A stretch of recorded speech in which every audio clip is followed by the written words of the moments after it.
Hello friends, नमस्कार। Class 12 chapter 4 moving charges and magnetism के एक और सेशन में आप सबका स्वागत है। पिछले सेशन में हमने चार्ज के ऊपर मैग्नेटिक फील्ड को कितना फोर्स लगाता है वो हमने स्टडी किया। आज उसके बेस के ऊपर एक एग्जांपल देखो। If the magnetic field is parallel to the positive y axis and the charge particle is moving along positive x axis. Magnetic field है, उसकी डायरेक्शन कौन सी है? तो इज इक्वल्स टू मैं बी उसका मैग्नीट्यूड लिख देता हूँ, चलो। और positive Y axis, positive Y axis मतलब कौन सी? ये जे कैप, ठीक है। And the charge particle is moving along positive X axis. Charge particle की जो वेलोसिटी है वो एक्स एक्सिस के अलोंग है, मतलब कि आई कैप, ठीक है। Which way out the Lorentz force be for an electron and the proton, ठीक है। सिर्फ मैग्नेटिक फील्ड ही है, इसीलिए लॉरेंट्स फोर्स में क्या आएगा? Q into V bar cross B bar, ठीक है। तो पहले इलेक्ट्रॉन के लिए देखते हैं। तो इलेक्ट्रॉन के लिए यहाँ पर मैं पहले माइनस ही लगा देता हूँ। और वी बार जो है उसका जो कहाँ है? आई कैप क्रॉस, और ये जे कैप। तो माइनस आई कैप क्रॉस जे कैप के कैप होता है। तो फोर्स कौन सी डायरेक्शन में लगेगा? माइनस के कैप, ठीक है। ये किसके लिए है? Electron. And for the case of proton, F is equals to E V bar cross B bar, and we are interested in direction only, right? So I will write I cap cross J cap into E. So I cap cross J cap is in which direction? So it is in the K cap direction. Clear? So this will be the formula for the force. Okay, sorry, formula for the force. No, it is the direction of the force. Okay, let's see next sum. What is the radius of the path of electron? Okay, mass and charge of the electron is given. Okay, moving at a speed of 3 into 10 raised to 7 meter per second in a magnetic field of 6 into 10 raised to minus 4 Tesla. And what we have to find out? The radius. Now you know the formula, radius is equals to mv upon qb. So what is the mass? Mass is 9 into 10 raised to minus 31. And what is its velocity? 3 into 10 raised to 7. And what is the charge? 1.6 into 10 raised to minus 19. And the magnetic field is 6 into 10 raised to minus 4, because magnetic field is perpendicular, that's why. Okay, fine. So if you put all these value, you will get answer nearly 26 centimeter. 26 centimeter. Okay. What is its frequency?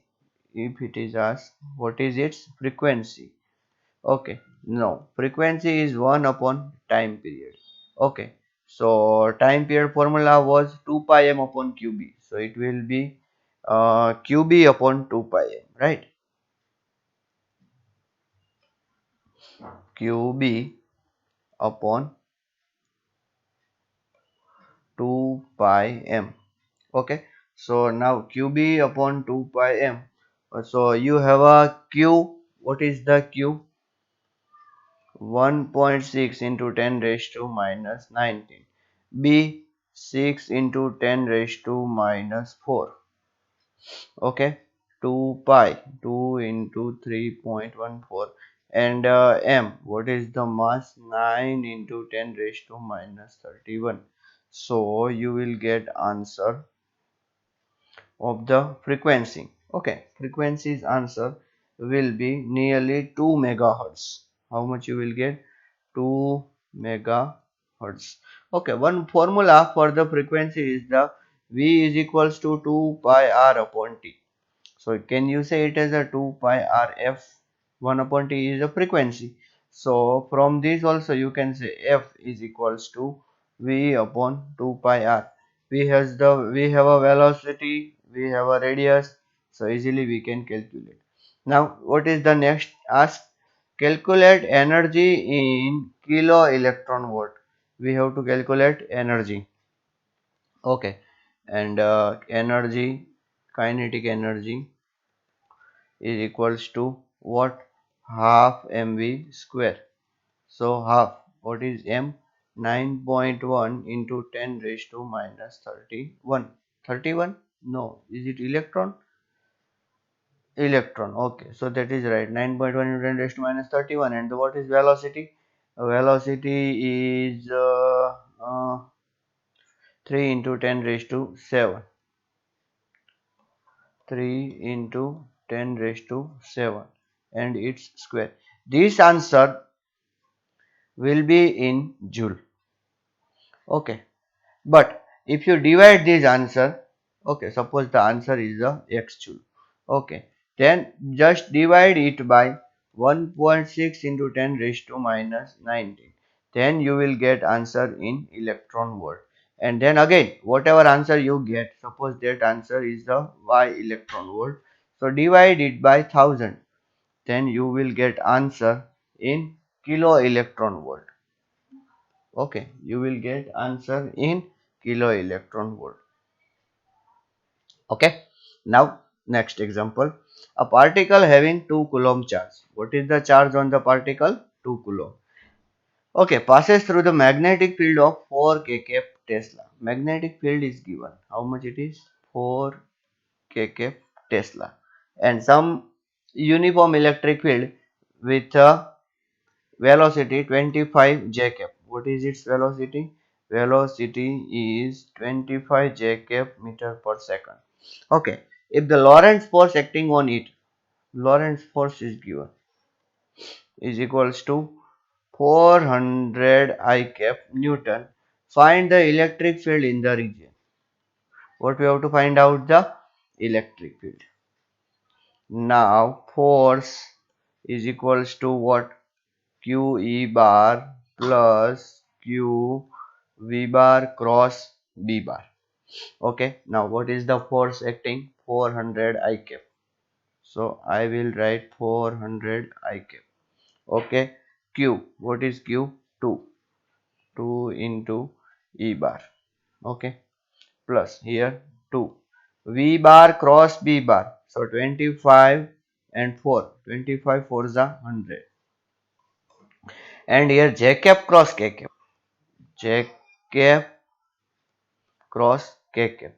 Okay, 400 I cap is equals to 2 E bar plus 200. Now J cap cross I cap is what? J cap cross K cap is what? Sorry, I cap. So just subtract it from 400. So what answer you will get? Therefore, 200 I cap is equals to 2 E bar. Implies E bar is equals to 100 I cap Newton per coulomb. Clear? Okay.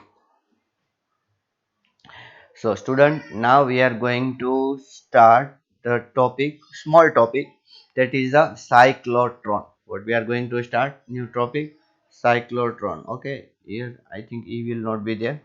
Sorry for that. So cyclotron. What is the use of cyclotron? Use of cyclotron is to accelerate small charged particle.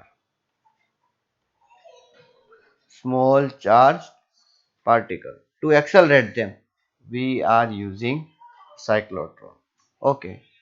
To accelerate small charged particle, we use cyclotron. Okay. क्या होता है उसमें? देखिए, actually ये जो आपको दिख रहा है ना, ये कुछ इस तरह होता है. ये और ये दूसरा. ठीक है, एक होलो स्फीयर को दो भाग से आप डिवाइड कर दीजिए तो आपको ऐसा मिलेगा. ठीक है, फिर यहाँ पर मैं रखता हूँ नॉर्थ पोल, और यहाँ मैं रखता हूँ साउथ पोल, और डी इसका नाम है डीज। क्या नाम है बच्चों? डीज। ठीक है, और इसके साथ हम एसी जोड़ के रखेंगे, एयर कंडीशन नहीं, एसी। एसी का काम क्या होता है? एसी का काम ये होता है, थोड़ी देर यहाँ पॉजिटिव यहाँ नेगेटिव, उसके बाद में फिर से यहाँ नेगेटिव यहाँ पॉजिटिव। जब यहाँ पॉजिटिव होगा तब ये पूरी डी पॉजिटिवली चार्ज होगी और ये डी पूरी नेगेटिवली चार्ज होगी। लेकिन आधे साइकिल के बाद, आपने अल्टरनेटिंग करंट 10th में स्टडी किया है ना, हम भी स्टडी करेंगे डिटेल में। आधी साइकिल के बाद यहाँ पॉजिटिव है वहां नेगेटिव आ जाएगा, और नेगेटिव है वहां पॉजिटिव आ जाएगा। इलेक्ट्रिक फील्ड सिर्फ यहाँ रहेगा, सिर्फ यहाँ। हमने पहले चैप्टर में पढ़ा था कि होलोस्फीयर के अंदर कोई इलेक्ट्रिक फील्ड नहीं रहता, इसलिए इलेक्ट्रिक फील्ड सिर्फ यहाँ रहेगा, या तो इस साइड या तो इस साइड। समझ में आया आपको अच्छी तरीके से?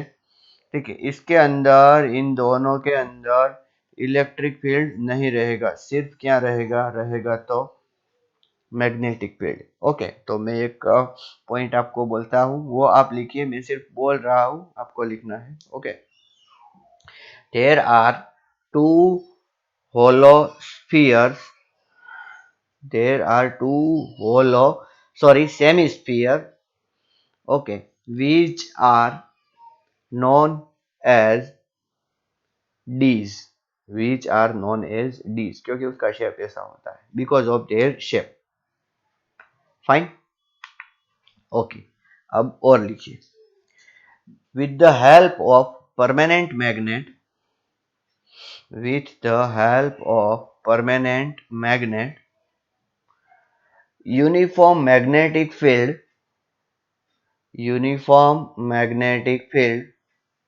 is developed, uniform magnetic field is developed in the Ds.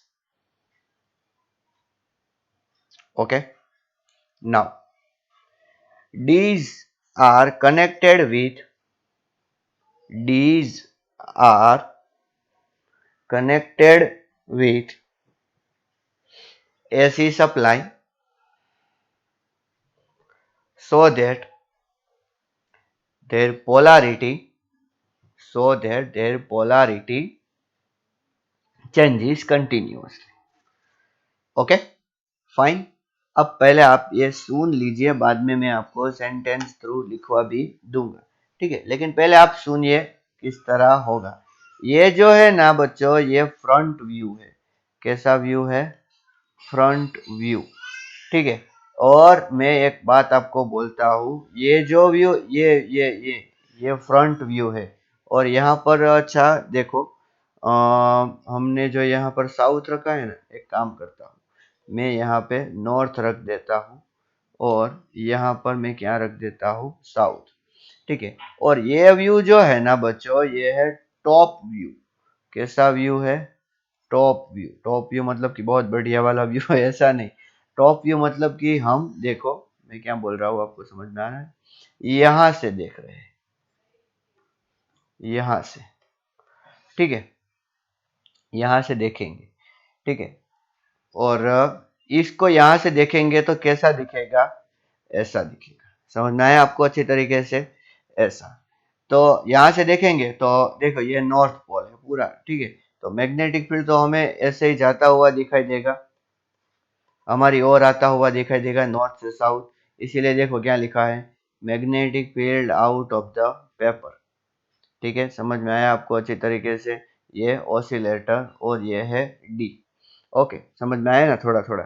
अब मैं आपको 2D और 3D साथ में एक्सप्लेन करता रहूंगा, आप सिर्फ देखते रहिए। ठीक है, ओके। अभी मैं इसको इरेज कर रहा हूँ। किसको? इसको।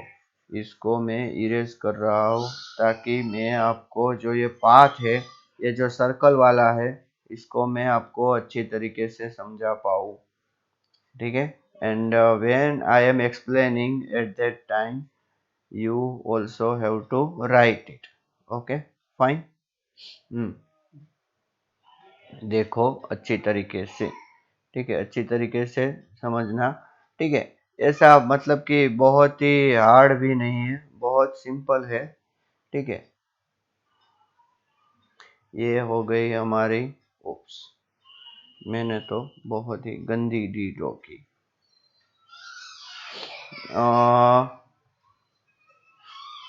ये हो गई हमारी पहली डी, ठीक है। और ये हो गई हमारी दूसरी डी। यहाँ पर नॉर्थ पोल, और यहाँ पर ऊपर जो पोल है वो कौन सा, साउथ पोल, ठीक है। ओके, अब अच्छी तरीके से देखिए, मैं यहाँ पर 3D में ड्रॉ करने की ट्राई करूंगा, लेकिन यह ऊपर से कैसे लगेगा ये यहाँ पर दिखाया है, इसलिए कोई प्रॉब्लम नहीं होगा, ठीक है। ऐसा सोचो कि हमने यहाँ पर पॉजिटिव चार्ज रखा हुआ है। कैसा चार्ज रखा हुआ है, पॉजिटिव, ठीक है। और शुरू में ये नेगेटिव है और ये पॉजिटिव है।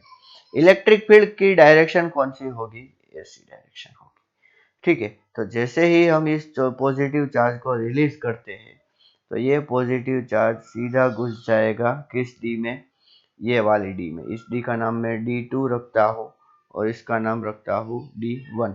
Okay, so write first statement, as the charged particle is released, it will enter in D2. It will enter in D2. Okay. Now यहाँ पर तो देखिए क्या है, यहाँ पर ये डी में यूनिफॉर्म मैग्नेटिक फील्ड है और मैग्नेटिक फील्ड परपेंडिकुलर है, इसीलिए वो सर्कुलर मोशन करेगा बच्चों। कैसी मोशन करेगा, सर्कुलर। देखो यहाँ पर ये से अंदर गया तो ये सी सर्कुलर मोशन करेगा, और जब सर्कुलर मोशन करेगा तो इसका मतलब क्या है कि वो वापस डी के बाद निकलने वाला है। ओके, तो पहले सेंटेंस लिखो, it will perform circular motion in the D. It will perform circular motion in the D. Okay, और उसके रेडियस का फॉर्मूला, रेडियस का formula R is equals to mv upon QB, ठीक है, समझ में आया। और जब वो अपनी सर्कुलर मोशन कंप्लीट करेगा ना, एग्जैक्टली जब वो यहाँ आएगा ना, तब क्या होगा, एग्जैक्टली जब वो यहाँ आएगा तब क्या होगा, ये नेगेटिव पॉजिटिव हो जाएगी और पॉजिटिव नेगेटिव हो जाएगी। मतलब क्या है कि ये सीधा इस डी में थ्रो हो जाएगा, और इस पॉजिटिव नेगेटिव का चेंज की वजह से उसको थोड़ा सा पुश मिलेगा, जिसकी वजह से उसकी वेलोसिटी थोड़ी सी इंक्रीज होगी, और उसकी वजह से जो वेलोसिटी इंक्रीज हुई, अब देखिए ये जो रेडियस है उसमें वेलोसिटी बहुत इफेक्ट करती है। मतलब कि वेलोसिटी ज्यादा होगी तो रेडियस भी क्या होगी, ज्यादा होगी। समझ में आया कि नहीं। इसीलिए यहाँ से थ्रो हुआ तो ये जो सर्कुलर पाथ किया, आप टॉप व्यू में देखिए, उससे ज्यादा सर्कल यहाँ पर हुआ, मतलब कि ये सी। समझ में आया कि नहीं आपको अच्छी तरीके से। हाँ, तो लिखो, as particle reach at the surface of D2, electric field get changed, electric field get changed by AC, and particle gets deflected, particle gets deflected in opposite D, bracket में लिखो D1, और ऐसे जाएगी। ओके, और लिखो, क्या लिखोगे,